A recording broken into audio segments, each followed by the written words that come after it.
Genetics में हमारा topic चल रहा था जेनेटिक डिसऑर्डर। और पिछले लेक्चर्स में हमने क्या समझा था कि जेनेटिक डिसऑर्डर बेसिकली होता है डीएनए में किसी तरह का बदलाव। किस तरह का बदलाव होता है उस पर हमने थोड़ा सा डिटेल में भी बात की थी। इसके लिए एक टर्म भी यूज़ किया था हमने, आपको याद हो तो, म्यूटेशन। याद आ रहा है? जिसको हिंदी में कहते हैं उत्परिवर्तन। इसको हिंदी में कहते हैं उत्परिवर्तन। देखो होते क्या, इतना तो हमें पता है कि किसी भी जीव में जो लक्षण या करैक्टर कंट्रोल होते हैं या एक्सप्रेस होते हैं वो किसके द्वारा होते हैं? डीएनए के द्वारा। Even each and every organism अपने आप में जो होल बॉडी है वो किसका है एक्सप्रेशन? डीएनए का। इसको इस तरह से समझो जैसे एक पेड़ में बीज का जो रोल होता है, यानी एक बीज से जिस तरह से पेड़ बनता है उसी तरह से ह्यूमन में या किसी भी ऑर्गेनिज्म में डीएनए से पूरा ऑर्गेनिज्म स्प्रेस होता है या फॉर्म होता है बॉडी की फॉर्म में। तो अगर डीएनए में किसी तरह का कोई बदलाव हो जाए तो जाहिर सी बात है कि लक्षण करैक्टर में भी वो बदलाव दिखेगा। तो डीएनए में बदलाव की जो हमने बात की थी, हमने कहा था डीएनए में दो स्तर पर बदलाव होता है, एक तो स्मॉल स्केल पे और एक लार्ज स्केल पे। स्मॉल स्केल पे या स्मॉल चेंजेस कह सकते हो आप इसको, और एक लार्ज चेंजेस। ठीक है, स्मॉल चेंजेस में हमने कहा था कि डीएनए एक क्रोमोसोम जो होता है ना, बेसिकली ये अपने आप में एक डीएनए का मॉलिक्यूल होता है। ये एक क्रोमोसोम मतलब एक डीएनए मॉलिक्यूल। पहले तो ये बात समझो।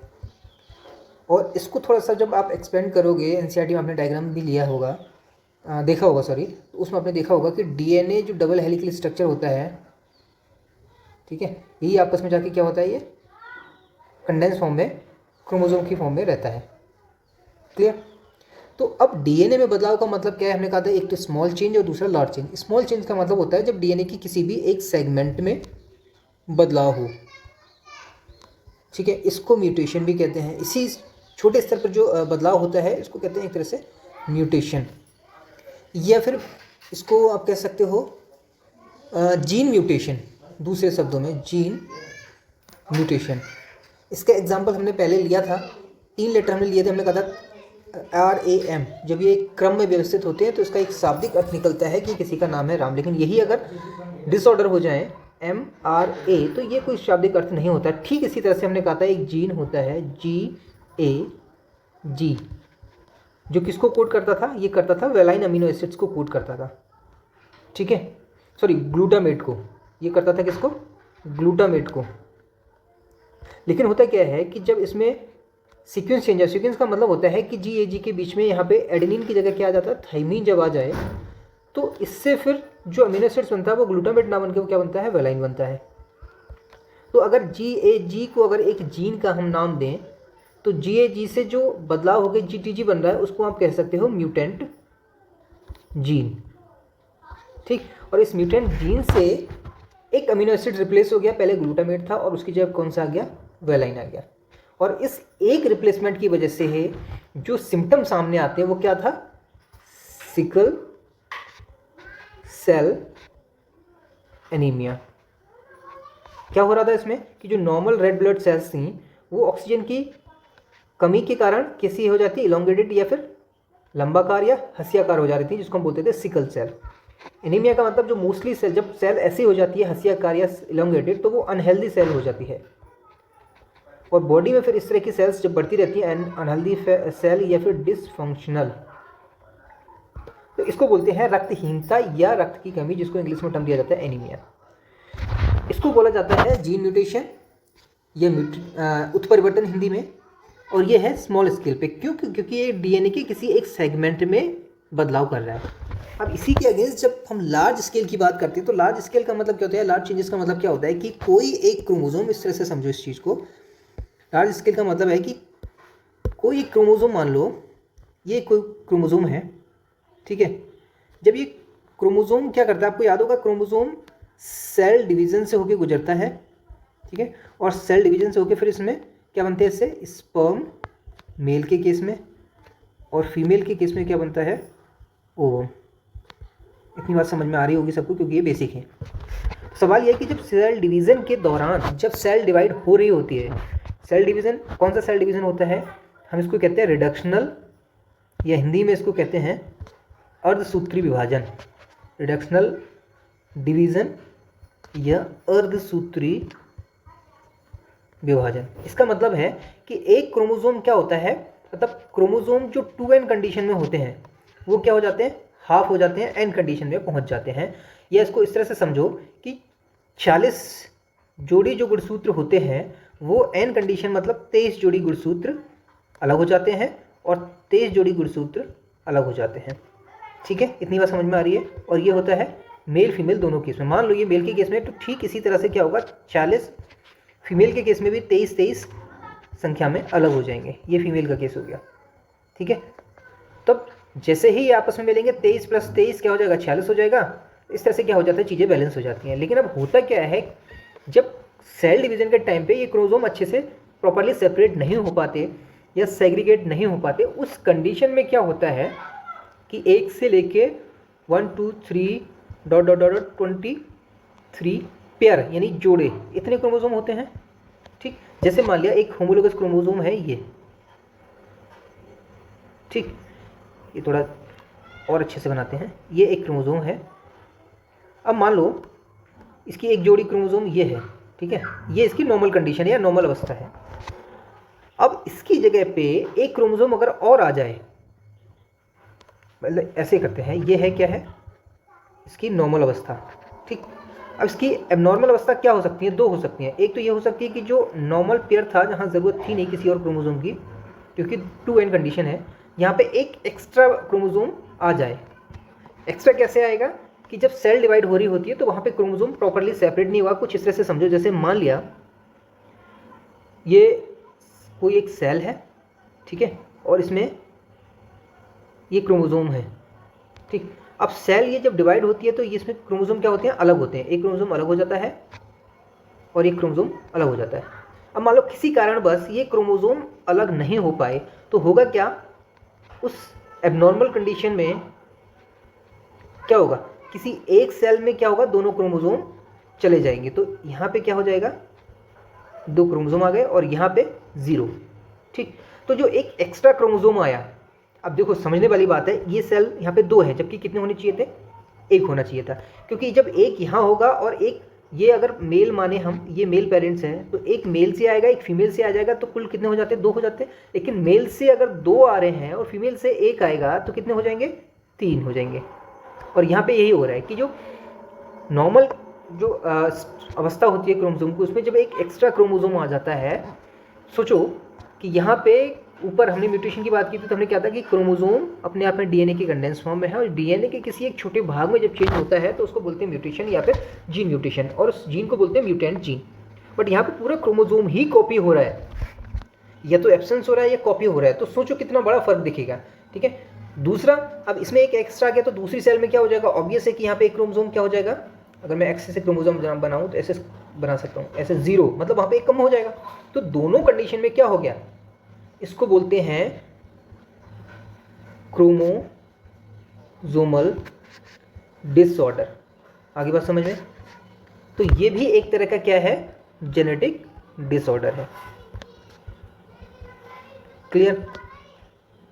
तो सवाल ये आता है कि अब ये किस तरह से हो सकता है, तो मतलब या किस तरह से होने, इसका मतलब है यहाँ पे इसके कॉज क्या क्या हो सकते हैं।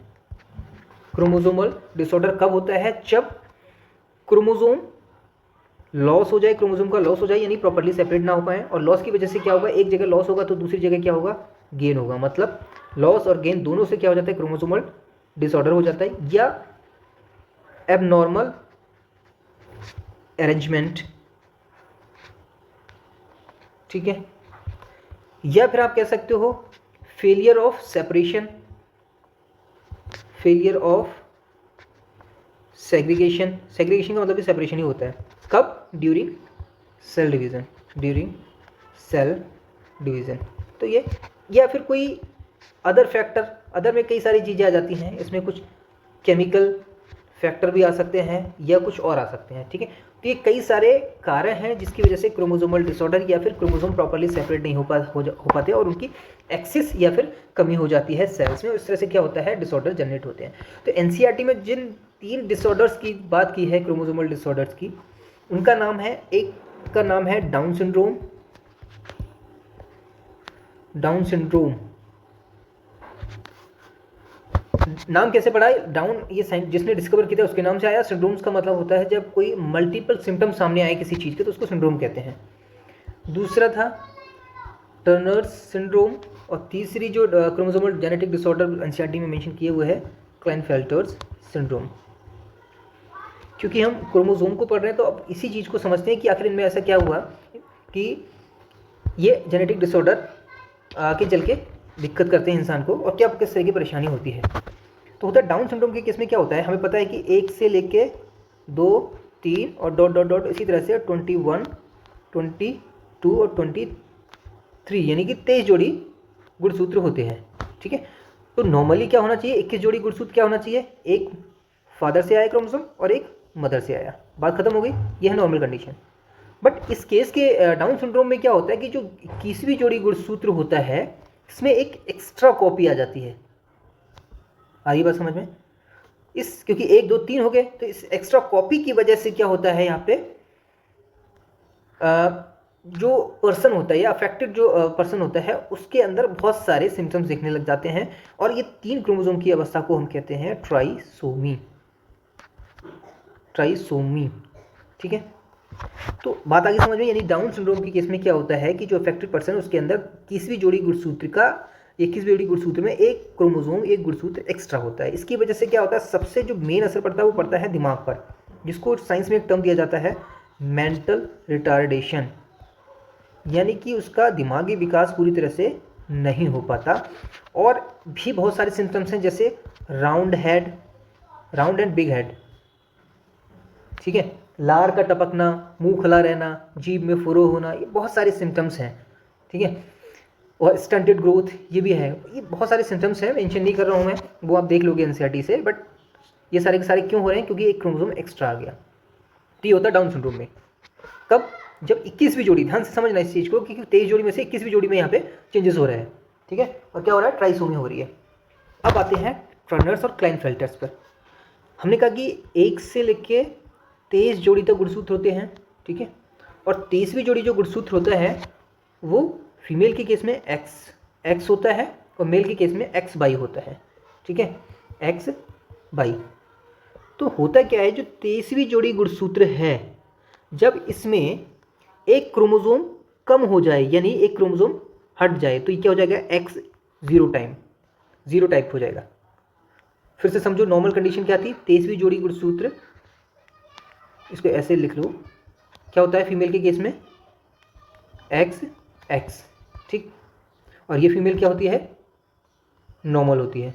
बट इसी के केस में क्या हो जाए, एक्स की जगह एक क्रोमोसोम कम हो जाए यानी कि एक 0 हो जाए, तो अब ये क्या हो जाएगी, एबनॉर्मल। और एबनॉर्मल में किस तरह के सिम्टम्स आएंगे, इसको बोलते हैं टर्नर सिंड्रोम। इसमें होता क्या है, क्योंकि एक क्रोमोसोम 23वीं जोड़ी गुणसूत्र में कम हो रहा है, और वो क्या होता है, सेक्स डिटर्मिनेंस होता है, लिंग निर्धारण में बहुत इंपॉर्टेंट रोल प्ले करता है। तो इसका मतलब क्या है कि जो जेनिटल डेवलपमेंट होगा, या जो जेनिटल है यार, वो GENITAL जेनिटल ऑर्गन्स हैं, वो प्रॉपर डेवलप्ड नहीं हो पाएंगे। इसमें हम कह सकते हैं नो प्रॉपर डेवलपमेंट। बात आ रही समझ में? ये कैसे नो प्रॉपर डेवलपमेंट का मतलब क्या है, जैसे फीमेल के अंदर मेन क्या होता है, ओवम होते हैं या ओवरी होती है, तो ओवरी का प्रॉपर डेवलपमेंट नहीं हो पाता है, ओवम नहीं बनते, तो इससे फीमेल के केस में क्या हो जाता है, फीमेल स्टेराइल हो जाती है, जिसको आप कहते हो बांझपन।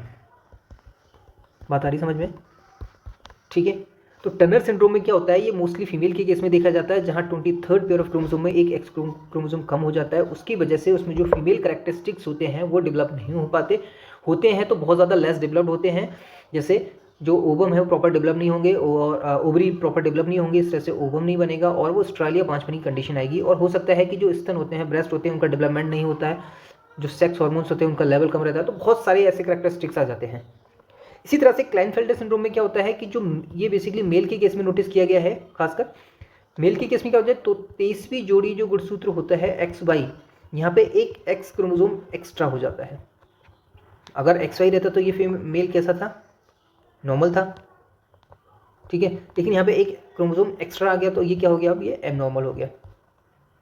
तो इस कंडीशन को क्या कहते हैं, क्लाइनफेल्टर सिंड्रोम कहते हैं। अब क्योंकि एक एक्स, अब देखो समझो इस चीज को, 23वीं जोड़ी गुणसूत्र, फिर से समझो ये किसको निर्धारित करता है, सेक्स को निर्धारित करता है कि मेल होगा या फीमेल होगी। अब क्योंकि ये एक्स क्रोमोसोम एक्स्ट्रा हो रहा है, बाई एक ही है, तो 2 एक्स हो गए। इसकी वजह से क्या होगा कि इस मेल में फीमेल कैरेक्टरिस्टिक्स या फीमेल जो कैरेक्टर्स होंगे वो डेवलप होने शुरू हो जाएंगे, जैसे ब्रेस्ट एनलार्जमेंट, मतलब छाती जो होगी, ब्रेस्ट जो होंगे वो फीमेल की तरह हो जाएंगे। दूसरा सबसे बड़ा असर जो ये पड़ता है कि क्रोमोसोम के कम और ज़्यादा होने का, वो सबसे मेन पड़ता है मेंटल पर, चाहे मेल हो फीमेल हो। टर्नर्स डाउन, क्लाइनफेल्टर, तीनों के केसेस में क्या होता है, दिमागी विकास तो रुकता ही रुकता है, ठीक है। प्राइमरी इफेक्ट जेनिटल ऑर्गन पर पड़ रहा है, बट मेंटल रिटार्डेशन जरूर होगा, मेंटल रिटार्डेशन। और क्लाइनफेल्टर्स में तो ये कॉन्सेप्ट है, अगर एक बढ़ा तो मेंटल रिटार्डेशन बढ़ेगा, एक क्रोमोसोम और बढ़ गया तो दिमाग का विकास और रुक जाएगा, और ज़्यादा कुंद दिमाग या मंद बुद्धि होगा पर्सन। जैसे जैसे एक्स बढ़ता जाएगा उससे वैसे वैसे वो दिमागी रूप से उतना ही कमजोर होता जाएगा। तो क्लाइनफेल्टर्स और टर्नर सिंड्रोम दोनों केसेस में क्या होता है, 23वीं जोड़ी गुणसूत्र जो कि लिंग का निर्धारण करता है उसमें बदलाव आता है। क्या बदलाव आता है, टर्नर्स में एक्स क्रोमोसोम कम हो जाता है, इसलिए फीमेल बांझ हो जाती है, स्ट्राइल हो जाती है, क्योंकि ओवरी प्रॉपर डेवलप नहीं हो पाती। क्लाइनफेल्टर्स में क्या होगा, एक एक्स्ट्रा क्रोमोसोम आ जाता है, इसलिए मेल के अंदर फीमेल के कैरेक्टरिस्टिक्स आने लगते हैं, ब्रेस्ट का एनलार्जमेंट होना, ठीक है, मेंटल रिटार्डेशन, फीमेल जैसी वॉइस होना, बहुत सारे रीजंस होते हैं, क्योंकि इसमें टेस्टोस्टेरोन की थोड़ा लेवल इनका गिरने लगता है। तो ये थे 3 क्रोमोसोमल डिसऑर्डर। तो जेनेटिक सीरीज का ये चैप्टर हमारा फिलहाल यहाँ कंप्लीट होता है। नेक्स्ट से हम स्टार्ट करते हैं इसको कवर करने के, आप बाकी जो चैप्टर बचे हैं उनको लाइव क्लासेस में कवर करने की, ठीक है। तो मुलाकात होगी अगले लेक्चर में।